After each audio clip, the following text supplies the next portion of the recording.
The Avengers radio series, a cultural phenomenon in South Africa back in the 1970s, South Africa was a country with no national television service. It wasn't until 1976 that the country would get its first taste of television broadcasts. But before that, radio was the primary medium of entertainment and information for the masses. This was the context when The Avengers, a British spy-fi series, made its debut on South African radio and became a cultural phenomenon. The Avengers was a British television series that originally aired from 1961 to 1969. The show revolved around the adventures of John Steed, a suave and sophisticated secret agent, and his various female associates. The series was a unique blend of traditional spy thriller elements with science fiction and fantasy, which set it apart from other shows of its time. While the series was hugely popular in the UK and had also made a significant impact in the American markets, being one of the rare British series given a network transmission slot, it was virtually unknown in South Africa. This was primarily due to the lack of a national television service in the country until 1976. However, as a film series, The Avengers was able to gain some exposure in South Africa through film rentals. But it was the launch of the radio series that truly brought The Avengers to the masses in South Africa. Come and listen at www.myclassicradio.net.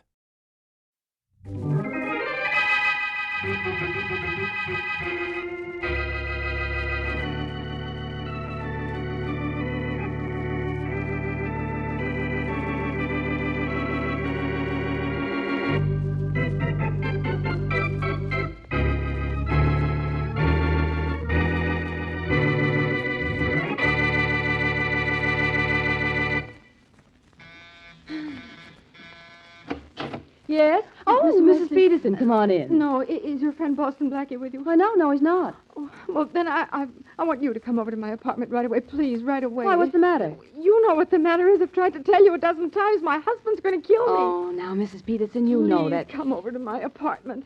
My husband made a phone call a minute ago, but Frank was out. But Frank's going to call back any minute. Frank? Who's Frank? My lawyer. Oh. Please, Miss Wesley, you have to come over.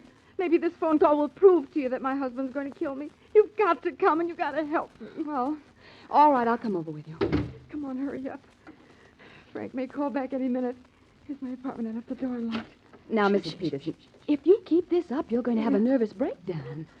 Now, where's your husband? He's in there in the study, the room with the closed door.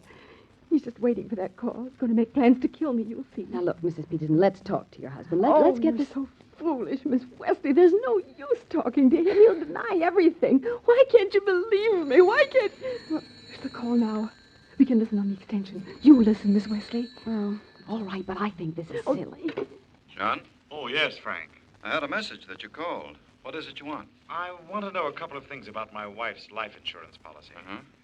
Frank, is it all paid up to date? Oh, sure it is. You took care of that years ago. And I'm the sole beneficiary? Yeah, sure. Well, Frank, what happens in the event my wife is murdered?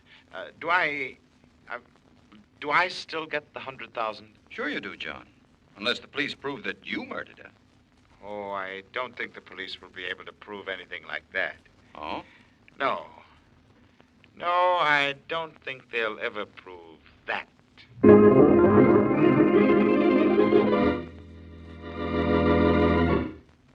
And now meet Dick Calmer as Boston Blackie. Enemy to those who make him an enemy. Friend to those who have no friend.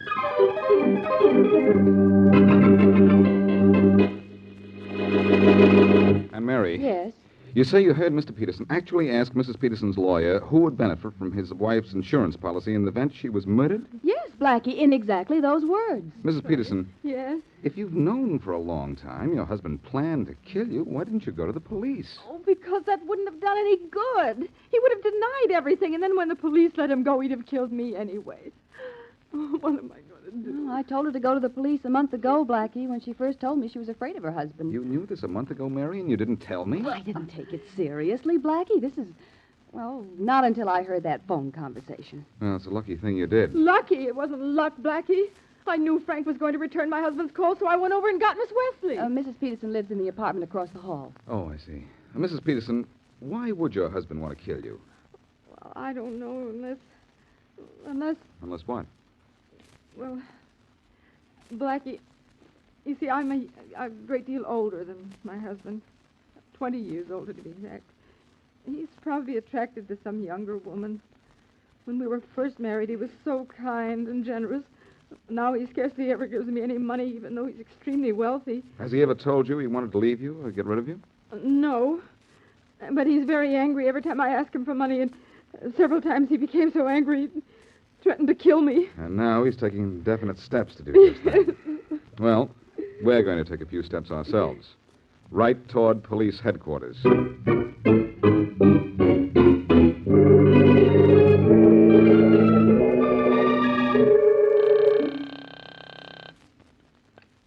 John Peterson and Company. Miss Morgan, this is Mr. Peterson. Oh, Mr. Peterson, I'm glad you phoned in. You've had a lot of calls and all about the same thing. I know who called and why they called, Miss Morgan. Now listen. Yes, sir. Call everyone back. All of the companies we owe money to. Tell them very definitely that very shortly they will all be paid in full.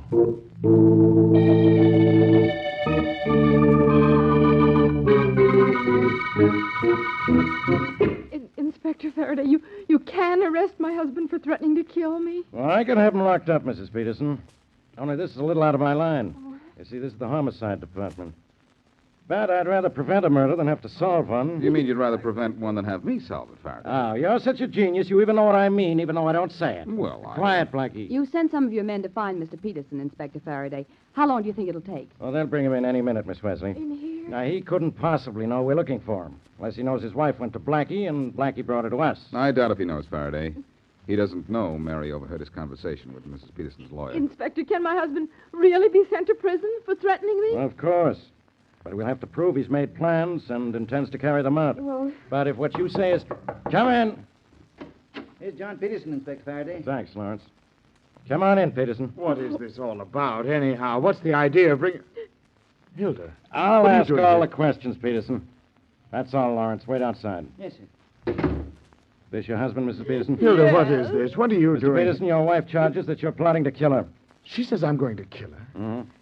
Hilda, where did you ever get such an idea? well, you know very well where I got that idea. Just because I was angry at you a few times doesn't mean that I had... Mr. any Peterson, you intention of- called your wife's lawyer and asked certain questions about your wife's life insurance policy, didn't you? Oh, yes, but I did... And you asked him what would happen if your wife were murdered, didn't you? Well, yes, I did. And you But made the understand- remark that the police would never prove you killed her, didn't you? Well, I didn't mean exactly...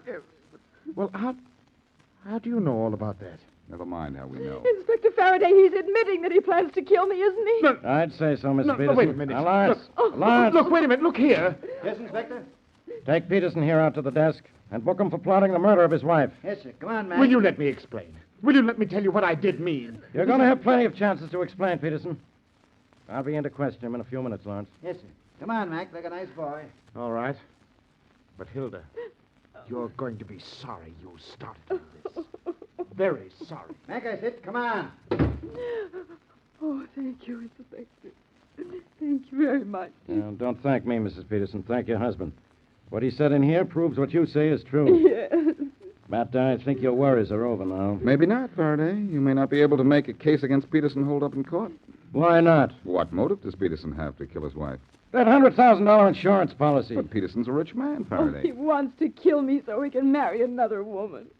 A younger one. But I still want him, and I want to live. Do you know the woman? I've never seen her, but I know there is one. Well, I think we have to do two things more before Mrs. Peterson is safe. Find the other woman and cut Mr. Peterson off as beneficiary on an insurance policy. Let's do the second first.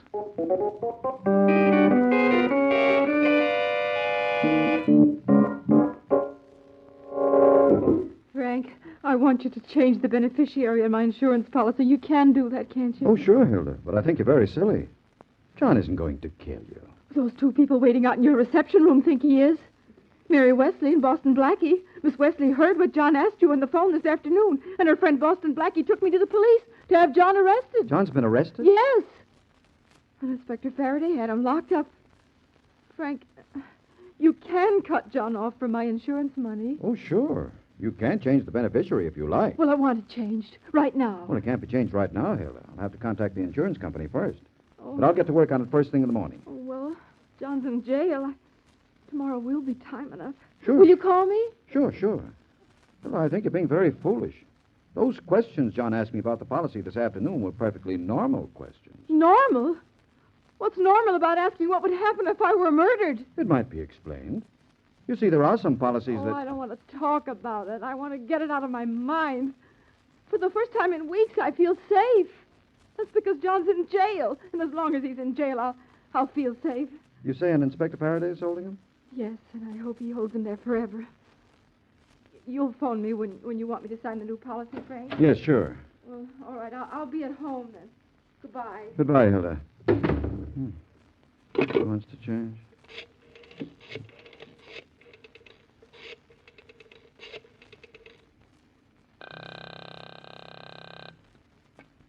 Police Department. Inspector Faraday's office, please. Just a minute. Faraday speaking. Inspector Faraday, my name is Frank Brandon. I'm an attorney. Yes? Is there a bond on John Peterson? Yes, he's being held under $25,000 bail. Well, I'll be right down. I'm posting his bond. Yeah? He doesn't belong in jail any more than you do.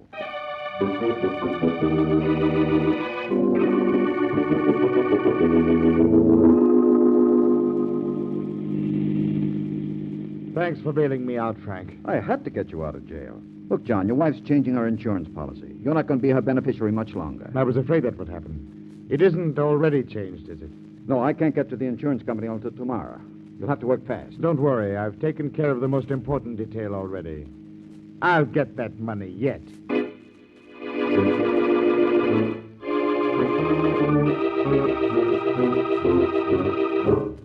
Mrs. Peterson, don't you want to come across the hall to my apartment for a while? Oh, no, thanks, Miss Wesley. And thanks for taking me to dinner, Blackie. Don't mention it, Mrs. Peterson. Maybe you should spend the night at Mary's. Oh, no, Blackie. I'll be all right in my own place, as long as John's in jail. But thanks, just the same. Oh, here, let me open the door for you. No, thanks. I'm used to opening doors for myself. Now, are you sure you won't feel safer over in my apartment, Mrs. Peterson? Thank you, just the same, Miss Wesley, but I'll be more comfortable here. All right. Dear, if I can find that light switch. Wait, perhaps I can find it. I found it, thanks. Good night, Miss Wesley. Good night. Oh, Mrs. Peterson. Mary, she's been shot. Oh, Blackie. I better call a doctor right away. No, Mary. Call a policeman. Huh? This woman's dead.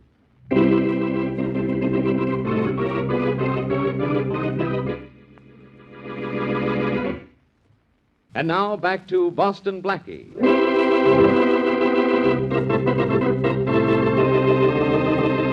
Hilda Peterson fears that her husband, John, is plotting to kill her.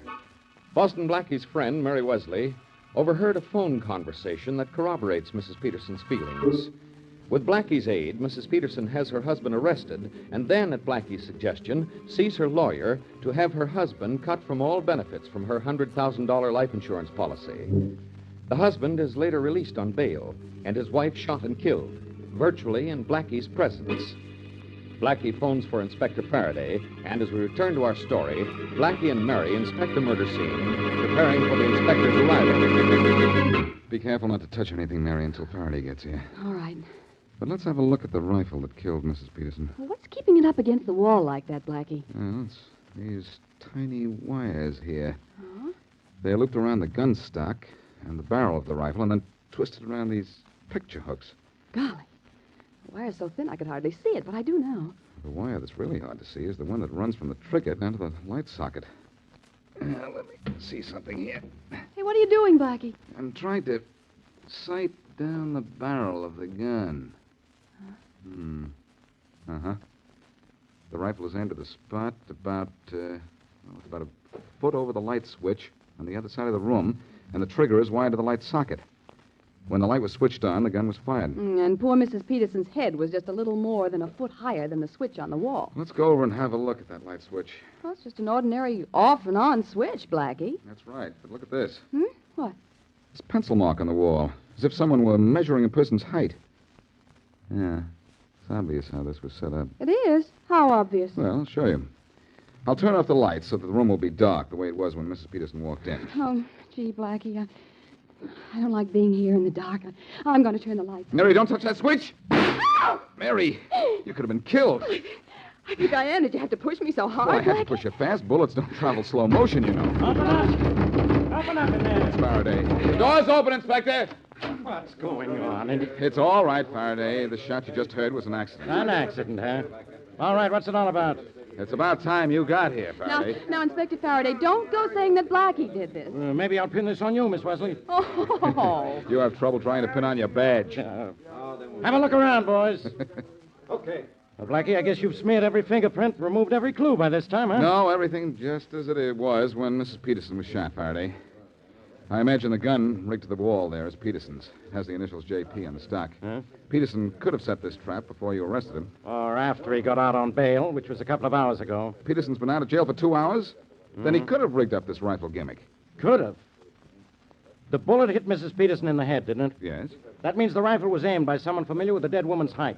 Who'd know her height better than her husband? that's true.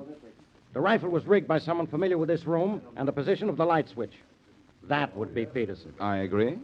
The rifle was rigged by someone who knew that Mrs. Peterson turned on the light the instant she walked in the door, instead of walking into the room and turning on a table lamp, the way some people do. That would be Peterson. It could be. It not only could be, it is. Now, this case is so tight against Peterson, a moron could get a conviction. Well, go to it, pal. You finally found a case you can handle.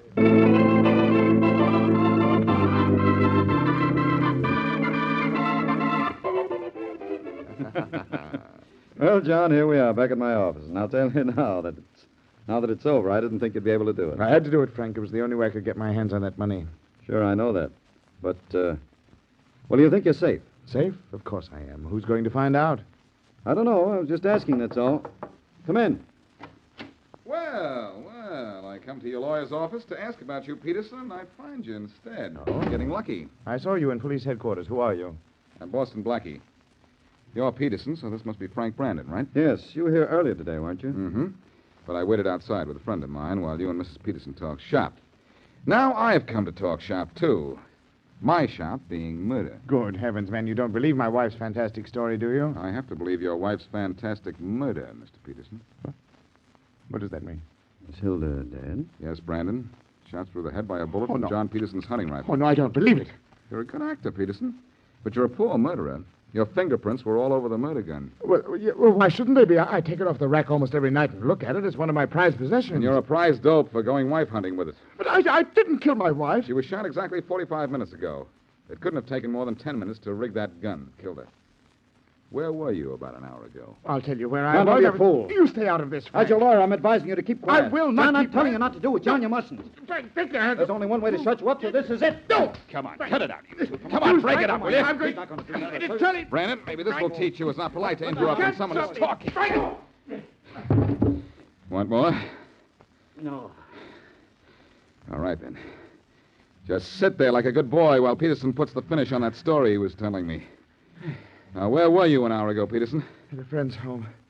At Charlie Everlane's. Oh, you have wealthy friends. Oh, Blackie, they're rich, but I'm not. I'm broke. I was borrowing money from Everlane with my wife's insurance as collateral. I had to work fast before the policy was changed.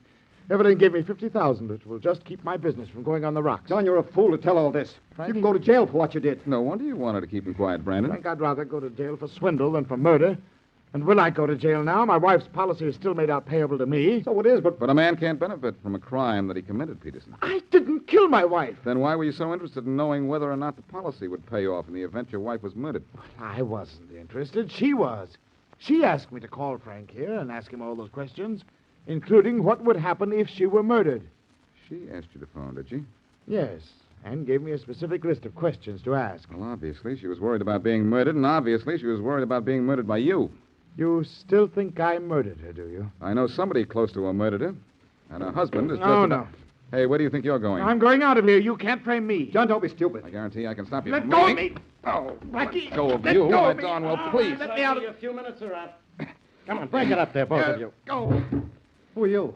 I'm Faraday, police inspector. Come on, Peterson. Okay. Blackie asked for a few minutes alone in here. I waited outside a few minutes. Now you're coming with me. Oh, no, he isn't, Faraday. Why not? Because he didn't kill his wife. If you want to take someone to headquarters with you, why not take Brandon here? I didn't kill Hilda. Why should he take me? So this one killed Mrs. Peterson, huh? Okay, Blackie, but you better be right. Come along, Brandon. But I tell you, I didn't quietly. kill her. I was with John Peterson at Charlie Everlane's house when she was killed. I tell you, I don't... Thank you, Blackie. Thank you for taking my part. Just thank yourself, Peterson, for not being guilty. I'm amazed that you believed me so easily. But I'm still more amazed to hear you say Frank killed her. I didn't say he killed her, Peterson. What? All I said to Faraday was, if you want to take someone to headquarters, take Brandon. Yes, but then why did you let the inspector think that Frank is guilty? Why? Yes. To keep the inspector busy while I go back to your apartment. I want to look over something I've overlooked.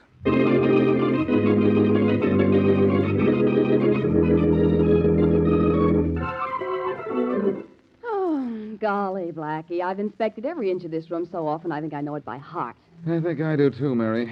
You tired? I'm exhausted. Well, why don't you sit down for a while I take another look around? All right. Oh, this big easy chair looks easy to take. Well, if I could only find some... What's the matter? Oh, I'm all right. I just had on Mrs. Peterson's purse. Surprised me more than anything else, but, gee, there is something hard in it. Maybe a gun. Let's look inside. Huh? Oh, you snoop. The only thing in here solid is a compact. I wonder if we'll find any papers or anything that will help me. Are you convinced that Mr. Peterson didn't kill his wife? I'm not convinced about anything right now, except that I haven't proved anything. Here's Mrs. Peterson's driver's license.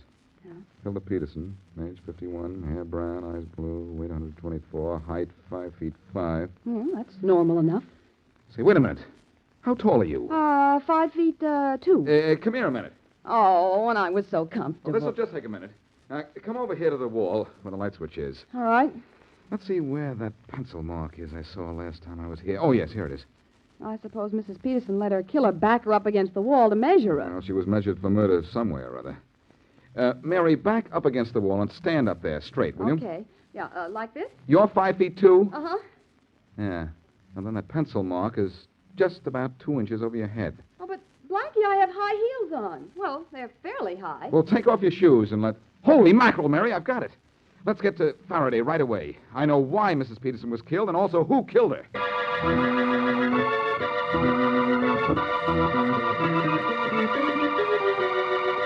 Faraday, we've come to the end of a lot of crazy cases in this office of yours, but this is the craziest yet. Well, I tell you, I'm going to go crazy if you sick me onto another innocent man.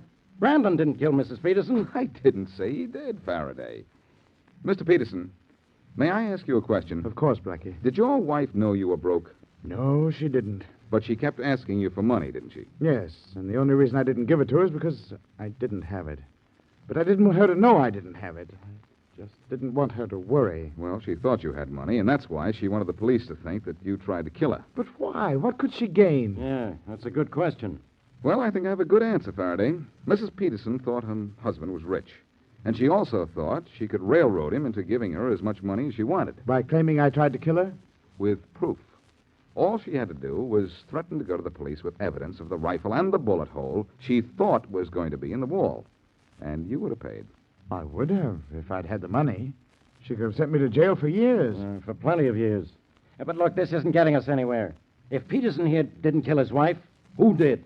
Faraday, I'm going to show you something very interesting now, something that's going to make you very happy. What is it? Did you just buy yourself a one-way ticket to Siberia? Banish the thought, pal. Are you ready, Mary? Mm-hmm. Just say the word. Well, the word is take your shoes off and stand up against the wall over there. Then take a pencil and draw a line on the wall to mark your height.